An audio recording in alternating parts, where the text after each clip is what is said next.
वहाँ पे एक दो कैरेक्टर्स ऐसे और भी मौजूद थे जो बाकायदा तौर पे इसी जद्दोजहद में थे कि किसी तरह वो वीडियोस हाथ में लग जाएं। अब उनकी अपनी बेटी मुश्किल से दो चार है, तो वो अपनी बेटी का बर्डन कम करने के लिए और लोगों को इन्वॉल्व करें, बड़े लोग इन्वॉल्व होंगे, केस को हाइप मिलेगी, कहीं ना कहीं सिंपैथी भी मिलेगी। राज तब तक राज होता है जब तक वो मुझे पता है। अगर मैंने किसी को बता दिया तो वो राज नहीं रहता। अगर आपने वो वीडियो देख ली थी ना, तो वीडियो तब भी लीक होगी। आप देख आई ना,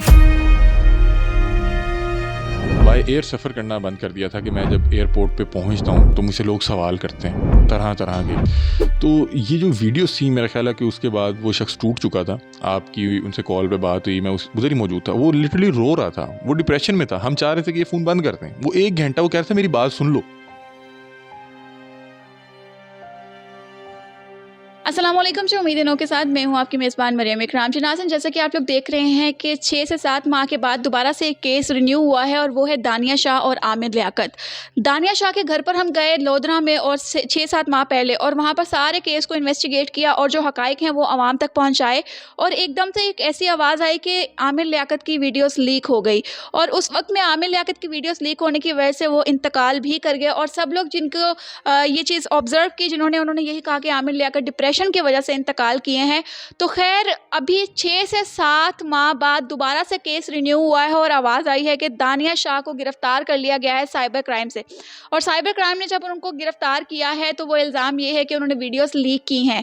तो अभी हमारे साथ अली हमजा मौजूद हैं, जो हमारे साथ लोधरा गए थे और वहाँ पे इन्होंने केस को देखा भी था। तो इनसे जानते हैं कि ये क्या अपनी ऑब्जर्वेशन रखते हैं कि क्या वो वीडियोस दानिया शाह ने लीक की हैं, या फिर एक नाम जो बड़ा ज़्यादा प्रोमिनेंट हो रहा है इन वीडियोस के पीछे, यासिर शामी, उनका क्या लिंक है इन वीडियोस के साथ। ये इनसे जानते हैं कि ये अपनी राय क्या रखते हैं। अस्सलाम वालेकुम। वालेकुम सलाम। अच्छा अली हमजा, आप भी वहाँ पर मौजूद थे और आपने भी सब कुछ वही ऑब्जर्व किया, तो आप क्या कहते हैं कि दानिया शाह के पास वो वीडियोस जो थी वो उसके लिए क्या थी? सबसे पहले हम लोग वहाँ पे, आपको पता है कि हम लोग 10 से 12 लोग मौजूद थे। आप भी वहीं पे मौजूद थी जिस दौरान हम लोग इंटरव्यूज़ कर रहे थे। वहाँ पे यासिर शामी साहब आए। आपको पता है कि वो उनके साथ टीम बड़ी थी, वो नाम बड़ा थे, और उन्हें देख के आपने देखा कि उन लोगों ने कहा कि हम इन्हें पहले इंटरव्यू दे देते हैं।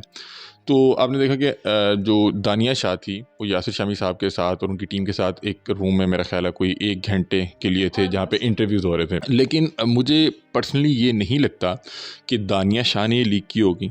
क्योंकि आपको क्यों नहीं लगता? अच्छा, मुझे इसलिए नहीं लगता कि आपको शायद याद हो कि दानिया शाह तो हर किसी को वीडियो दिखाने के लिए राज़ी थी। मैंने इखलाकी तौर पे वो वीडियो नहीं देखी थी कि मुझे नहीं मुनासिब लगा कि मैं एक ख़तून के मोबाइल में किसी शख्स की बरहना हालत में वीडियो देखूं। लेकिन जो यासिर शामी साहब आए, इनके साथ कोई ख़तून नहीं थी बहरहाल इनकी टीम में।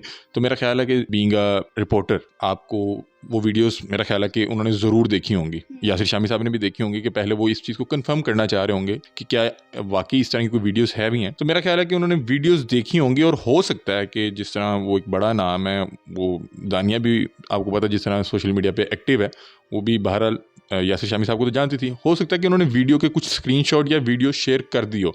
लेकिन मुझे इस बारे में बिल्कुल सदाकत नहीं लगती कि वो वीडियो यासिर शामी ने वायरल की होगी। देखिए, यासिर शामी एक बड़ा नाम है, वो कोई भी वीडियो करता है उस पर मिलियन व्यूज़ आते हैं। उसको क्या ज़रूरत पड़ी है कि वो इस तरह की वीडियोस लीक करे। लेकिन मेरा ख्याल है कि जो दानिया शाह इल्ज़ाम लगा रही है वो इस वजह से लगा रही होगी कि उन्होंने शायद उनके साथ वीडियोस शेयर कर दी और उन्हें लग रहा हो कि ये वीडियो वहाँ से लीक हुई है। मुझे लगता है कि वहाँ पे, अगर आप वहाँ पे मौजूद थी, वहाँ पे 1-2 कैरेक्टर्स ऐसे और भी मौजूद थे जो बाकायदा तौर पे इसी जद्दोजहद में थे कि किसी तरह वो वीडियोस हाथ में लग जाएं। आपको शायद याद हो, मैं किसी का नाम नहीं ले रहा, वो आपसे भी कह रहे थे कि मैं कोशिश कर रहा हूँ कि वीडियोस मेरे हाथ में आ जाएं। अब उनकी वालदा जो कह रही हैं कि मेरे पास एविडेंस मौजूद है कि यासिर शामी साहब ने लीक की, तो मुझे लगता है कि ये उसी तरह के इल्ज़ामात हैं जिस तरह के वो आज से 8 माह पहले आमिर लियाकत साहब पे लगा रही थी। उसके बाद उन्होंने बुशरा इकबाल साहिबा पे लगाए, अब वो यासिर शामी पे लगा रही है। मुझे लगता है उसके बाद आप पे लगाएंगे, उसके बाद एक दिन मेरे पे भी लगाएंगे कि नहीं, अगर यासिर शामी ने नहीं की तो हो सकता है मरियम इकराम ने की हो, अगर मरियम इकराम ने नहीं की तो हो सकता है कि अली हमजा ने की हो। तो मुझे लगता है कि अब उनकी अपनी बेटी जो है मुश्किल से दो चार है, तो वो अपनी बेटी का बर्डन कम करने के लिए वो जो है उसको और लोगों को इन्वॉल्व करें, बड़े लोग इन्वॉल्व होंगे, केस को हाइप मिलेगी, कहीं ना कहीं सिंपैथी भी मिलेगी। अच्छा अली हमजा, इसको कहा जा रहा है कि इंटरव्यू जो है सबसे पहले शामी के चैनल पर लगा था और उस इंटरव्यू के अंदर बाकायदा तौर पर ब्रल करके वो वीडियोस लगाई गई थी, जिस बेस पर दानिया शाह की वालदा जो है वो बार बार कह रही हैं कि ये शामी ने वीडियोस लीक की हैं। तो आप क्या कहते हैं कि अगर दानिया ने वीडियोस लीक करनी होती तो क्या वो उस वक्त सबको वीडियोस ना देती? अच्छा, मैं आपको एक बात बताता हूँ कि राज़ तब तक राज़ होता है जब तक वो मुझे पता है। अगर मैंने किसी को बता दिया तो वो राज़ नहीं रहता। अगर आपने वो वीडियो देख ली थी ना, तो वीडियो तब भी लीक होगी। आप देख आई ना, आपकी एक ऑडियंस है, आप उसको बताएँगे कि मैं आमिर लियाकत साहब की ये वीडियो देख आई हूँ, ठीक है? अगर देखें, यासिर शामी साहब कहीं उस कमरे में बैठ के तो नहीं ना बना रहे थे। अगर यासिर शामी साहब ने भी अपने इंटरव्यू में लगाई हैं, मेरा ख़्याल है मैंने वीडियोज़ तो नहीं उनके इंटरव्यू में लगी देखी मैंने, क्योंकि वो इंटरव्यू देखा नहीं था। मैंने थंबनेल बहरहाल देखा था जिसमें यही वीडियो का स्क्रीनशॉट लगा हुआ था।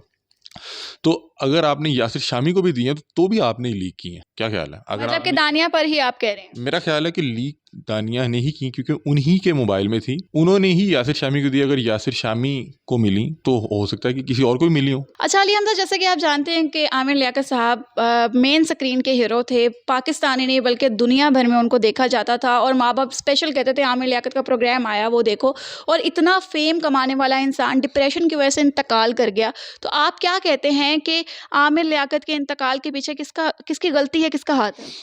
देखिए, आमिर लियाकत साहब अक्सर ही ख़बरों की ज़ीनत बने रहते थे, लेकिन मेरा ख़्याल है कि वो उस चीज़ को एंजॉय बहुत ज़्यादा करते थे। लेकिन जो ये वाला मामला था ना, देखें, किसी भी शख्स की बरहना हालत की वीडियो कोई लीक कर दे तो आप बेहतर समझ सकती हैं कि क्या आप पे गुजरेगी। मैं जब मिला लोगों से, उनके ड्राइवर से, वो बता रहा था कि उन्होंने बाय एयर सफ़र करना बंद कर दिया था, कि मैं जब एयरपोर्ट पे पहुंचता हूं तो मुझसे लोग सवाल करते हैं तरह तरह के। तो ये जो वीडियो सी, मेरा ख्याल है कि उसके बाद वो शख्स टूट चुका था। आपकी उनसे कॉल पे बात हुई, मैं उधर ही मौजूद था। वो लिटरली रो रहा था, वो डिप्रेशन में था। हम चाह रहे थे कि ये फ़ोन बंद कर दें। वो 1 घंटा वो कह रहे थे मेरी बात सुन लो, तुम्हारी मेहरबानी मेरी बात सुन लो, मैं बहुत डिप्रेशन में हूँ, मैं कुछ कर लूँगा। इस तरह की वो बातें कर रहे थे। जिस दिन उन्होंने अपने इंस्टाग्राम पे एक पोस्ट डाली कि मैं पाकिस्तान छोड़ के जा रहा हूँ और अपने बच्चों के लिए, बड़ा इमोशनल सा मैसेज था, तो मुझे उनका बड़ा दर्द महसूस हुआ। मेरे पास अभी तक वो मैसेजेस पड़े हुए हैं। मैंने उन्हें मैसेज किया कि मैं आपका दर्द समझ सकता हूँ और अगर आप इंटरव्यू देना चाहें। तो उन्होंने मुझे एक हदीस का हवाला ये दिया कि अगर, उसका मफ़हूम ये था कि अगर कोई आपका अपना आपका गिरबान चाक करने पर आ जाए, आपको नंगा करने पे आ जाए, तो आपके लिए बेहतर है कि आप खामोशी इख्तियार करें। उन्होंने कहा कि मैं नहीं इस पे बात करना चाहूँगा। मेरा ख़्याल है फिर भी ये एक बहुत बड़ी बात थी। आमिर लियाकत साहब अगर FIA में जाते तो मेरा ख़्याल है कि जो दानिया शाह आज अरेस्ट हुई है, ये 8 माह पहले अरेस्ट हो जाती। तो बहरहाल वो इस कदर तकलीफ़ में थे, डिप्रेशन में थे, और उनका डिप्रेशन हमें इंस्टाग्राम पे आपको कॉल्स आई, आपको महसूस हो रहा होगा कि वो कुछ ना कुछ, मतलब कि यार अगर वो कुछ नहीं भी कर रहा, खुदकुशी हराम है, तो ऑर्गन्स नहीं कई बार आपकी इतनी डिप्रेशन, इतना प्रेशर बर्दाश्त कर सकते। तो ये इसमें तो दो राय हो ही नहीं सकती।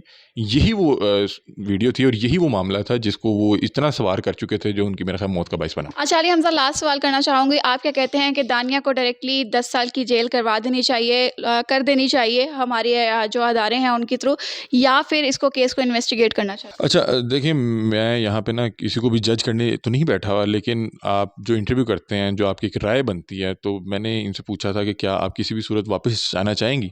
तो इन्होंने कहा कोई ऐसी सूरत हो ही नहीं सकती डिवोर्स के अलावा। बाद में बेवा बन गई वो। और उसके बाद आपने देखा कि वो पहुंची, उन्होंने कहा कि मेरे आमिर लियाकत, और पूरे पाकिस्तान को फील हुआ कि ये जायदाद के लिए किया जा रहा है। तो और उसके बाद आप देखें फिर वो उन्होंने जिस तरह से इल्ज़ाम तराशी शुरू की, मुझे लगता है कि अगर इसको इन्वेस्टिगेट किया जाएगा, बहरहाल वीडियोज़ उन्होंने लीक की हैं, वीडियो उन्होंने बनाया है। मेरा ख्याल है कि कोई भी औरत जो आपके निकाह में है, उसको इस तरह की वीडियोज़ रखनी नहीं चाहिए पोशीदा हालत मतलब में। गलती यहाँ पर दानिया की। दानिया की है। जी। अच्छी बात यह है कि साइबर क्राइम ने पहली बार, मेरा ख्याल है ये कोई मिसाली केस होगा। आज से पहले इतने लोगों की वीडियोज़ लीक हुई हैं, इतने लोगों की वीडियोज़ लीक हुई हैं, बहुत से बड़े-बड़े नाम की वीडियोज़ लीक हुए हैं, कभी कोई नहीं पकड़ा गया। अगर कोई पहला शख्स पकड़ा गया, मेरा ख्याल है इस पे कार्रवाई होनी चाहिए, और जो भी कानून के तहत सज़ा बनती है वो इनको ज़रूर मिलनी चाहिए, ताकि आइंदा भी लोगों को पता चल जाए कि यहाँ पे सोशल मीडिया का जो गलत इस्तेमाल करके लोगों की ज़िंदगियाँ तबाह करते हैं। लोग खुदकुशियाँ करते हैं, किसी की वीडियो लीक हो जाए, बहुत सी ख़वातीन मैंने देखा वो खुदकुशियाँ कर लेती हैं।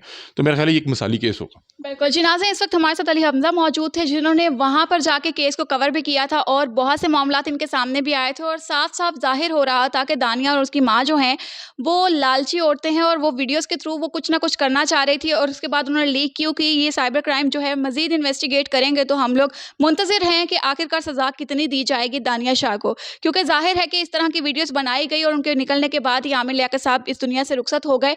आप लोग अपनी कीमती राय से आगाह कीजिएगा कमेंट सेक्शन के अंदर। अभी तक के लिए हमें दीजिए इजाज़त। अल्लाह हाफ़िज़।